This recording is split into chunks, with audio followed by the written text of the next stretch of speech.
Olá pessoas, este é mais um vídeo meu aqui na internet e eu fiquei muito feliz com a recepção que o meu último vídeo teve, né, tentando mostrar aí como é que um paleontólogo reconstrói, né, algum animal baseado apenas no esqueleto, tá? E, bom, teve várias dúvidas, né, várias sugestões, enfim, várias coisas ali que eu gostaria de comentar depois. E quero dizer então que já que a maioria de vocês gostou, eu pretendo fazer então outros vídeos com outros crânios, né, com outros animais, para ver se vocês percebem ali como é que a gente trabalha. Óbvio que infelizmente, né, alguns já foram feitos memes em cima, tal, não sei o que, então não tenho como fazer surpresa para vocês. Mas depois eu vou pegar uns outros que ainda não fizeram meme e vou tentar fazer vocês adivinharem, aí alguma coisa assim, que eu acho que aí vai ficar um pouco mais divertido. Uma coisa que o pessoal veio comentar nesse último vídeo, né, que eu cheguei a falar uma frase só nele, tá? Justamente porque eu não queria ficar entrando naquele assunto. Eu achei que, na verdade, o meu vídeo ia ficar muito mais curto do que ficou, tá? Mas agora eu preciso comentar aqui, né, eu não sei se vocês se lembram, mas se vocês quiserem, vocês voltam no outro vídeo, né, que eu tinha dito que ainda bem que esse meme tá dizendo que foram os aliens e não que foram os paleontólogos, né, que reconstruiriam daquele jeito, justamente porque o paleontólogo saberia mais como fazer aquilo do que um alienígena que não teria noção de nada na vida da Terra. E aí eu fiz uma frase que eu falei assim, até porque já teve até alguns ensaios há um tempo atrás.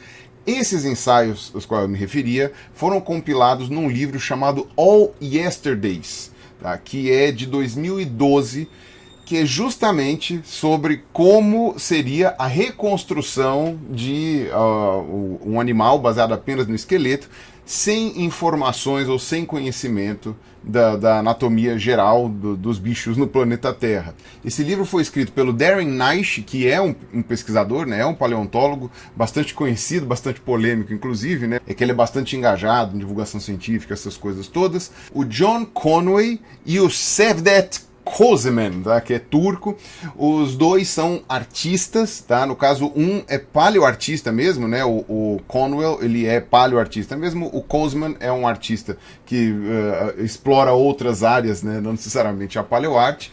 E os dois, né, também ajudaram na escrita do livro, tá? Junto com o Naish. E o Scott Hartman, que é um dos caras que mais faz ilustração de esqueleto de dinossauro de maneira esquemática, né, no mundo, né? Ele é o cara que mais faz isso. Quando você vê uma silhueta de esqueleto de dinossauro por aí na internet dando sopa, provavelmente quem desenhou foi Scott Hartman. Então, de fato, né, essa ideia já foi explorada antes.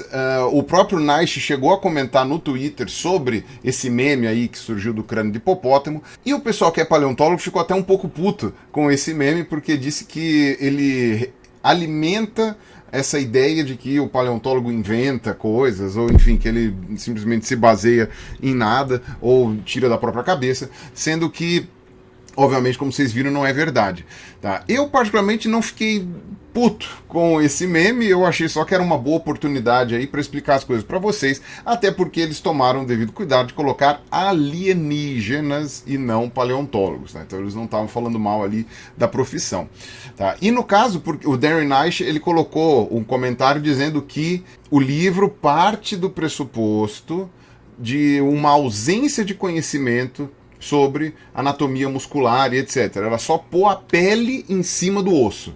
Era basicamente isso. Tá? E, obviamente, ignorância sobre se tem pelo, se tem pena, etc. Né?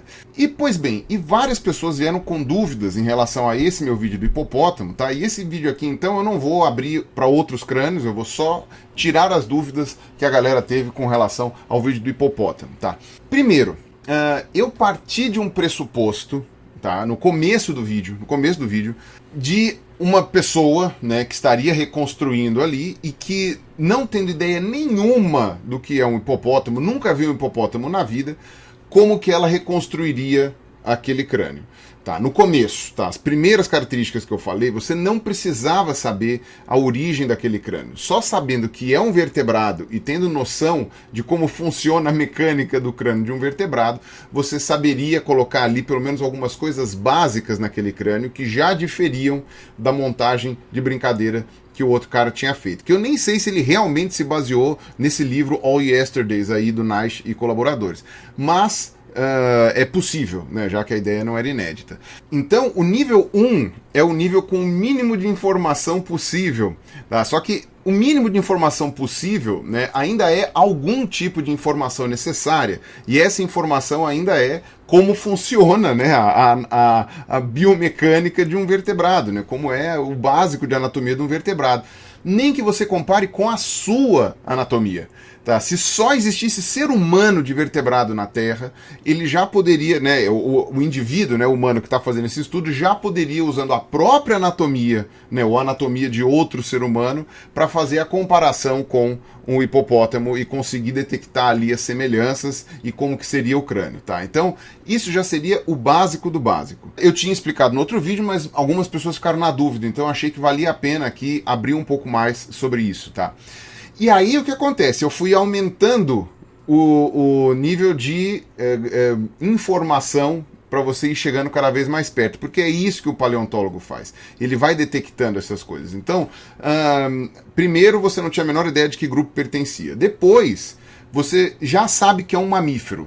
Tá? E aí, sabendo que é um mamífero, você tem capacidade de incluir outras características, porque nós temos conhecimento do que é um mamífero. Tá? Como eu falei, é muito mais complicado quando você tem um bicho cuja linhagem está totalmente extinta. Né? Você tem um fóssil para reconstruir de um bicho que a gente não tem nada mais aparentado hoje. Né? Aparentado todos os seres vivos são, mas enfim, nada mais próximo dele. E depois, eu não fiquei dando muitas características com relação a isso, que você fugiria um pouco do assunto do vídeo, mas eu dei um pouquinho mais de informação dizendo que o hipopótamo, ele é do grupo, né, que pertencem às vacas, os camelos, né, as baleias e tal, né, que são os artiodátilos, já vou falar deles, tá? E não entrei tanto em detalhes com relação a isso, mas aí, sabendo que pertence a esse grupo, você consegue até incluir mais características. Então eu fui fazendo um funil, eu fui colocando vários funis, e isso permite, né, que o paleontólogo, passando por esses funis, consiga reconstruir esses bichos de uma maneira até mais precisa do que se você tivesse só as informações básicas. Tá? E aí as pessoas me perguntaram como a gente sabe que um crânio é de mamífero. Tá? E eu tinha comentado, né, que tinha várias características, eu dei uma lista sem explicar nada, né? Então esse vídeo aqui eu quero dar uma explicadinha em como que a gente sabe que um bicho é um mamífero. Tá certo? Então vamos lá, voltar para a nossa animação em 3D, que na verdade me corrigiram, não é uma animação, é uma modelagem, tá, em 3D, do hipopótamo, tá certo? Em que a gente já consegue ver várias coisas da anatomia dele, tá certo? Do que poderia caracterizar um mamífero, beleza? A primeira e mais importante de todas, tá, que é muito fácil, é os mamíferos têm apenas um osso na mandíbula, tá?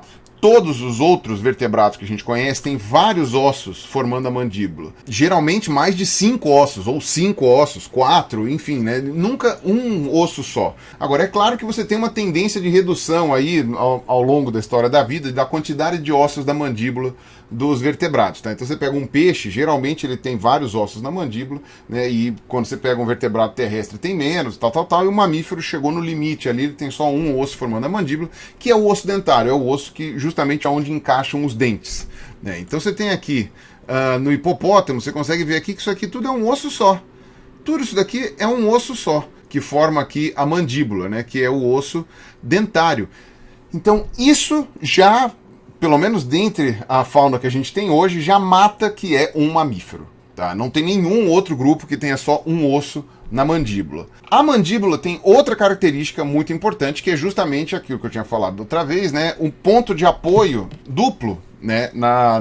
No encaixe. Então você tem o encaixe ali atrás, né? O encaixe mais posterior do dentário, direto com o esquamosal, que é um osso que, enfim, originalmente formaria parte do teto do crânio, e não a lateral do crânio. Quer dizer, os mamíferos, eles têm ali uma modificação da posição do esquamosal, né? Você vê na embriologia ele mudando de posição e tal. Então você tem um encaixe ali de dois ossos que geralmente não são os que encaixam quando você vai pegar outros grupos de vertebrados, né? Geralmente o que encaixa é o osso quadrado com o osso articular. Tá? Então se você pega aqui... Se você pega aqui a nossa caveirinha aqui que eu já tinha mostrado, você vê aqui a área de encaixe da gente, que é muito, muito, muito perto do ouvido. Isso daqui também é uma história muito interessante, eu posso contar para vocês depois, que é uma história muito legal, porque esse tipo de encaixe da mandíbula com o crânio tem tudo tudo a ver com a audição, tem tudo a ver com o ouvido. Você tem uma segunda, né, área de ancoragem aqui de musculatura, que também faz uma articulação, no caso aqui não osso no osso, mas com o músculo envolvido, que é essa região aqui que entra para dentro do arco zigomático, que, como eu tinha falado, é de todos os mamíferos, tá? Então você vê que são duas áreas de apoio, né, que é típico de animais que mastigam. Tá certo? Se vocês forem ver, tem alguns répteis, principalmente dinossauro, que teve uma convergência evolutiva ali, que eles também desenvolveram uma outra área de apoio, tá? E o zigomático dos mamíferos, ele é formado por 3 ossos principalmente. Às vezes eles fusionam, mas o osso do meio é o jugal, que é um osso que historicamente, desde a origem dos mamíferos, forma a parte de baixo da órbita, né? Então aqui está o nosso jugal, que em humano eles mudam de nome, sei lá, chama de zigomático. É que na verdade é a fusão de mais de um osso. Enfim, eu não me lembro. Mas basicamente o osso jugal é esse aqui da frente, né? Que forma a parte de trás da órbita e tal. E você tem aqui uma projeção do maxilar, né, do osso maxilar aqui embaixo. Essa projeção também é parte do zigomático de boa parte dos bichos, de boa parte dos mamíferos. E aqui atrás uma projeção do esquamosal, que é o próprio osso aqui que faz a articulação. Tá? Então, isso daqui, sem controle, isso daqui é mamífero. Tá? Quando você vê algum tipo de encaixe disso aqui em um réptil, né, algum que seja muito especializado em mastigação, como eu falei que tem alguns dinossauros assim, você vê que é uma junção de outros ossos completamente diferentes, não é uma fenda sináptica, né, como a que a gente tem aqui, né, um outro tipo de abertura, né, uma outra fenda, uma outra fenestra, né, que a gente chama, não é uma fenda. Então é uma coisa um pouco diferente. E eu falei para vocês que essa articulação é muito importante, né? A articulação do crânio com a mandíbula, porque tem a ver com o ouvido, tá? Não vou explicar isso aqui, mas uma outra característica que mata, que é mamífero, nenhum outro bicho tem, são 3 ossículos dentro do ouvido, no ouvido interno, tá certo? Praticamente todos os vertebrados têm algum osso no ouvido interno. Tá, ele é importante para fazer ali o balanço, para você saber se está na vertical ou não, né? Para você conseguir detectar vibrações, fazer ali a audição. Nos vertebrados terrestres, você tem os bichos que têm um osso só, tá? E você tem os mamíferos que têm 3. Quem sabe um pouco de anatomia aí ou lembra da escola, sabe que esses 3 ossinhos são o martelo, a bigorna e o estribo. Tá? No caso, o martelo mais próximo, digamos assim, do crânio, a bigorna mais próxima da mandíbula, né, na posição ali dentro do ouvido, e o estribo, que é o último dos ossinhos que está ligado já mais para outras estruturas, tá? Então, óbvio, né, no caso, para você ver os ossinhos internos nessa reconstrução aí que eu mostrei para vocês, teria que fazer uma tomografia, teria que fazer ali, né, uma observação com aparelhos, né, que permitissem que você visse o ouvido interno daquele fóssil lá, né, no caso, ou do crânio do hipopótamo. Mas é possível, a gente tem sim mecanismos de fazer isso, tá? A gente tem usado tomografias, a gente pode fazer microscopia eletrônica, uma série de coisas para você ver esses detalhes muito pequenininhos na anatomia dos fósseis, tá certo? Contudo, as características mais diagnósticas de mamíferos estão definitivamente nos dentes. Como se já não bastasse essas que eu já falei para vocês, que são assustadoramente diagnósticas, você tem essa questão dos dentes, tá certo? Primeiro, esses dentes cheios de cúspides, né, nos molares que eu tinha falado para vocês, né, essas pontinhas nos dentes que a gente tem, né, que a gente usa para mastigar normal, né, que aqui eu mostrei no hipopótamo e a gente consegue ver aqui também no crânio do esqueleto aqui, peraí, aqui coisa aqui, ó. Vamos lá, ó, essas cúspides aqui que a gente vê nos dentes. Tá certo? Todas essas bolotas que a gente usa para mastigar, essas bolinhas em cima do dente que a gente usa para mastigar. Tá? No caso, essas cúspides, tá? Primeiro, elas não são exclusivas de mamífero, tá? Porque você tem alguns grupos de répteis, que a gente pode chamar de répteis, acho que não tem de outros vertebrados. Peixe, talvez. Peixe é uns troços bizarros. Sempre tem um peixe com alguma adaptação parecida com mamífero. Mas enfim, peixe no sentido popular, tá? Senão vai vir algum cladista aqui e me encher o saco. Contudo, em mamíferos você tem um tipo muito específico de cúspides para formar, né, aqui a anatomia dos dentes, tá? E inclusive você consegue separar o tipo de mamífero através de um estudo detalhado da anatomia dos dentes. Mamíferos também, em geral, têm uma heterodontia, ou seja, que a gente fala que vários dentes de formato diferente. Então a gente tem os incisivos, que são os daqui da frente, que geralmente são 4, os caninos, né, um de cada lado, os pré-molares e os molares. A quantidade de molar e de premolar aí varia de espécie para espécie, na verdade de incisivo e canino também, mas de espécie, de grupo e tal.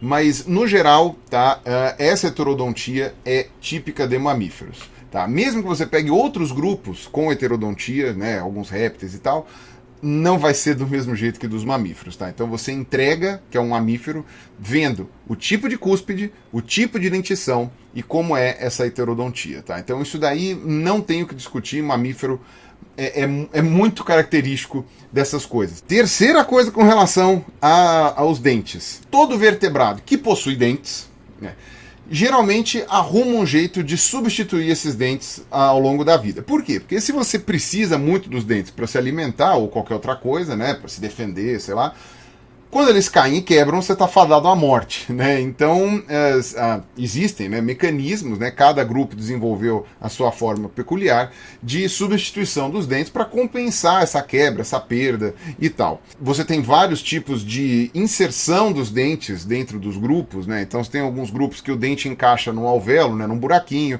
Tem outros grupos em que o dente fica grudado numa das paredes do dentário, tal, não sei o quê, enfim. No caso de mamíferos, no nosso caso, dente dentro do buraquinho, tá? Alvéolo, beleza? Quem é dentista aí sabe muito bem como é que isso acontece, tá? Então você tem um buraquinho, né, em que o dente encaixa aqui dentro. Na verdade, não é que ele encaixa, ele nasce, né? Ele nasce de baixo, né, e pluf, e surge. Boa parte dos vertebrados tem um sistema de reposição contínua dos dentes. Ou seja, caiu, tem outro embaixo, caiu, tem outro embaixo, ou do lado, enfim, tem outro nascendo no lugar. No caso de mamífero, a gente tem o que é chamado de difiodontia. Ou seja, os dentes são substituídos apenas uma vez. Obviamente que você tem várias exceções ali dentro, mas são grupos muito especializados, né? Bom, você tem grupo que nem dente tem, mas basicamente para cada dente que a gente tem, só tem um de reposição. Tá? Ou seja, se você perder, você só tem como repor uma vez. Em humanos, a gente lembra muito bem disso, né? Porque são os chamados dentes de leite. Ah, Pirula, então a gente se ferrou, na verdade, na loteria da natureza, porque seria muito legal a gente ter várias reposições dentárias para não ter que ficar fazendo implante, né? Para não ter problema de ficar banguela. Na verdade, tem uma ótima explicação adaptativa de por que os mamíferos, em geral, têm só uma reposição dentária, né, enfim, para cada um dos dentes. Mas eu não vou explicar isso aqui, porque tem outros exemplos que eu vou dar em outros vídeos que vai ficar muito mais fácil de entender. Beleza? Então, se você fizer uma tomografia na boca, né, no caso, pode ser uma radiografia também, né, um raio-x na boca de um mamífero, você vai ver, caso seja um filhote ou enfim, não estou pegando esses muito especializados aí, tipo, sei lá, elefante, cavalo e tal, mas os mais genéricos, assim, se você pegar esses mamíferos, se você fizer aqui um raio-x, uma tomografia, etc., você vai ver, se for uma criança ou se for um mais jovem, né, uma fileira de dente de reposição aqui embaixo. Se for um indivíduo adulto, você vai ver que não há fileiras de reposição aqui embaixo. Isso entrega que é um mamífero, porque todos os outros bichos que a gente conhece hoje, especialmente os que estão vivos, né, tem vários fósseis aí que são bizarros, mas dos que estão vivos, você vai ver vários dentes de reposição ali dentro, você não vai ver um só, tá? Você vai ver um monte. E digo mais, se você fizer essa tomografia, o que você vai ver aqui para dentro, ao invés de dentes de reposição, vão ser raízes de dentes gigantescas, tá? Geralmente mais de uma raiz, né? Aquelas coisas assim, da raiz dupla, tripla, tá? Aí vai me falhar a memória aqui que grupo tem quantas, né? Porque isso daí, como eu falei, é uma coisa que varia bastante, né? E tem valor taxonômico, inclusive. O que acontece? Essas raízes não estão presentes em essencialmente nenhum outro grupo de vertebrados.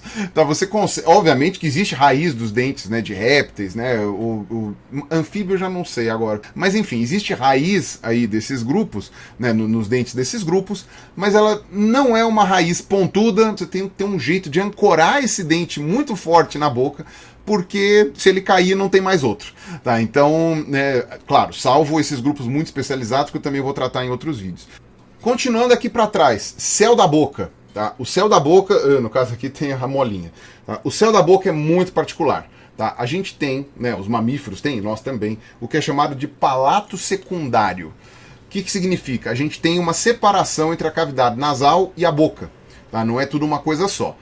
Óbvio que tem muita variação dentro de cada um dos grupos, com muita especialização, e você tem outros grupos que desenvolveram convergentemente o palato secundário também. Crocodilos, por exemplo, aves tem também, ainda que eventualmente seja incompleto. Tem vários bichos que têm um palato secundário só até a metade, mas no caso de um mamífero, em geral, acho que todos eles, ou se não todos eles, a regra é ter um palato secundário. O que significa? Você tem um céu da boca. Um céu da boca que faz com que a passagem de ar, quando você inspira pelo nariz, não passe por dentro da boca. Ela já sai lá no fundo da boca. Aqui tem a passagem, né? Tem aqui os dois buraquinhos, né? As coanas internas.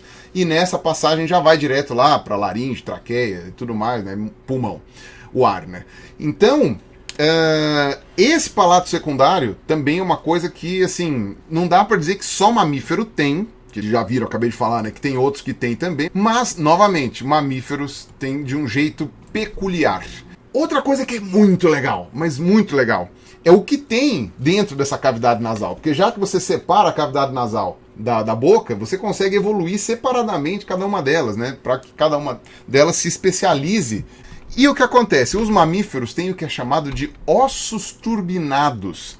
Isso aqui é a parte interna das narinas, né, da cavidade nasal de um bovino. Tá? Olha todas essas trabéculas, toda essa parte esponjosa, com passagens ali dentro cheias de circunvoluções e aquela coisa toda misturada. Isso daqui é uma especialização de mamífero, tá? Nós temos isso. Tá, inclusive tem toda aquela questão não só dentro da cavidade nasal, né, mas também conectado com outro, né, são os sinos, né, os sinos paranasal, toda aquela coisa lá que te causa sinusite, mas que também é muito importante por vários motivos, tá? Entre eles umidificar o ar, pré-aquecer o ar, né, para você poder respirar melhor, tá? E às vezes até servir como anteparo para bactérias, para sujeiras, impurezas, etc., né, que ficam ali na mucosa e não vão cair para nenhuma parte mais interna do seu corpo, lá, né, dentro da cavidade torácica, que vai ser mais perigoso, no caso, né, vai ser mais prejudicial para a sua saúde. Então, quer dizer, esse tipo de osso, né, turbinado dentro, né, da cavidade nasal, mamífero, tá? Outros grupos desenvolveram coisas parecidas? Não, parecido não, mas talvez uma outra coisa com uma função que possa ser análoga, mas parecido com isso não tem, só mamífero tem. Essa é muito interessante. Aqui, né, o forame magno é aquela abertura por onde, né, vai encaixar a coluna, né? Aqui por dentro passa os nervos da medula, né, que liga aqui a medula espinhal ao cérebro, tá? Ao encéfalo.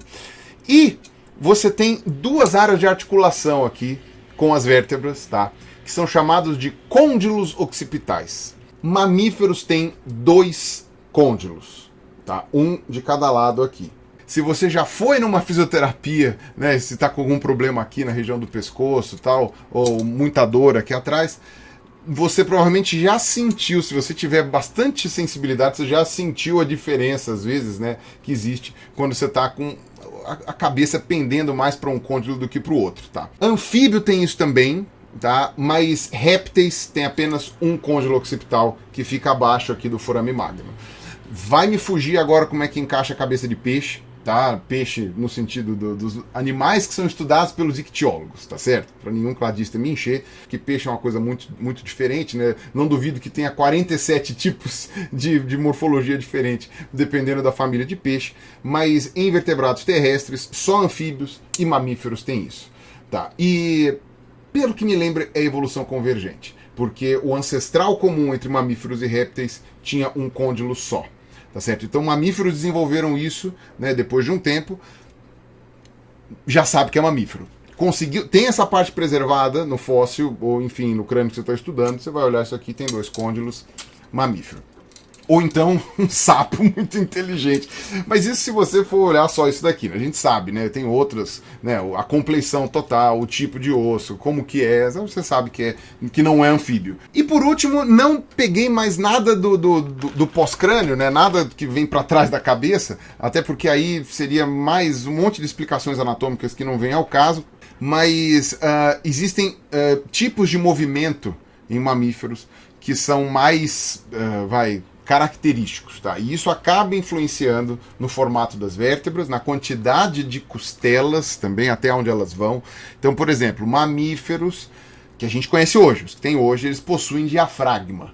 né? Ou seja, um jeito de respirar baseado nessa membrana, né? Nessa estrutura, tá? Que é justamente aqui na parte de baixo da caixa torácica, né? Nas últimas costelas aqui.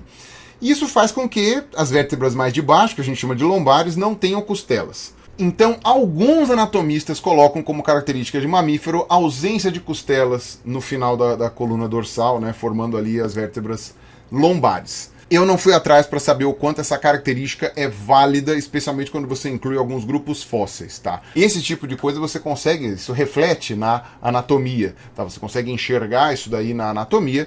Pergunta aí para qualquer fisioterapeuta, para qualquer dentista, né? Eu tô falando bastante de dente, para qualquer médico, tá? Se quiser ser mais específico, para um ortopedista, tá? Com certeza tem gente aqui que está entendendo o que eu tô falando, né? Pessoas que trabalham na área de medicina, né? Na parte médica, de biomedicina e tal, porque já viram isso, né? Na anatomia da gente, né? Da nossa espécie.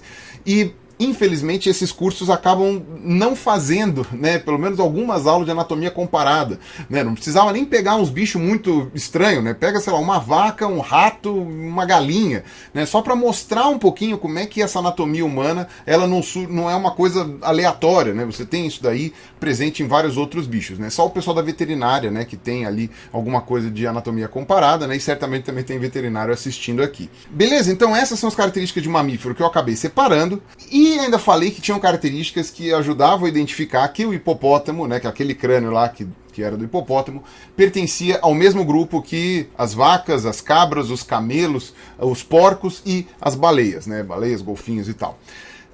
Que é um grande grupo chamado de Artiodactyla, tá? Que seria assim, os animais de casco com dedos pares. Né? Ou seja, aqueles bichos de casco fendido, né? Que nem diz na Bíblia. Tá? Então seriam os porcos, as cabras, os bois e tudo mais. Tá?